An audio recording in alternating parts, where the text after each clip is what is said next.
আসুন আজ আপনাদের একটা গল্প শোনাই। রামু এবং মায়ার এক অদ্ভুত বন্ধুত্বের গল্প। তাহলে চলুন শুরু করা যাক।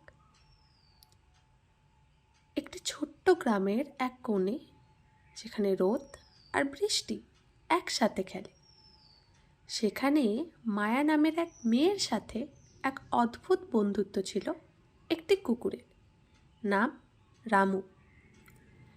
মায়া ছিল নিরীহ, কিন্তু তার হৃদয়ে ছিল অপরিসীম দয়া। একদিন হাঁটতে হাঁটতে সে দেখতে পেল এক রাস্তায় একটি কুকুর শুয়ে পড়ে আছে, যেন মৃত্যুর শয্যায়। কুকুরটার চোখে ছিল এক অজানা ব্যথা, আর শরীরে ছিল বহু আঘাত। মায়া যা কিছু তার হাতে ছিল তা কুকুরটিকে দিয়ে দিল, কিছু জল, কিছু খাবার। কিন্তু কুকুরটা মায়ার দিকে তাকিয়ে যেন তাকে কিছু বলতে চায়। মায়া কুকুরটিকে বাড়ি নিয়ে এলো। শুরু হলো তাদের এক অদ্ভুত বন্ধুত্বের যাত্রা। মায়া প্রতিদিন তাকে খেতে দিত, তার খেয়াল রাখত, আর কুকুরটিও কখনো মায়াকে ছেড়ে যেত না।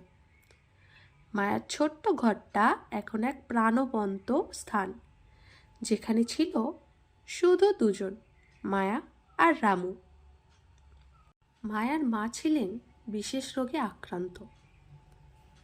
হঠাৎ একদিন মায়ার মা খুবই অসুস্থ হয়ে পড়লেন, কারণ বাড়িতে খাবার নেই, ওনার প্রয়োজনীয় ঔষধ নেই।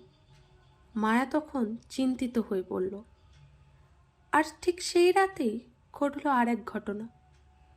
রামু আর ঔষধের পাতা দুটোই বাড়ি থেকে অদৃশ্য, কোথাও খুঁজে পাওয়া যাচ্ছে না।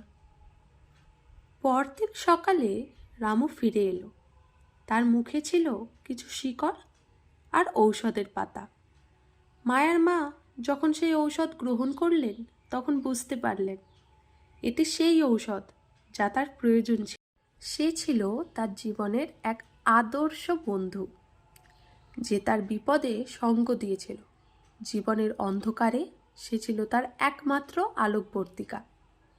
মায়া আজও রামুকে মনে করে, তার সেই স্নেহময় বন্ধুকে, যে কোনো শব্দ ছাড়াই তাকে জীবনের সব থেকে বড় শিক্ষা দিয়েছিল।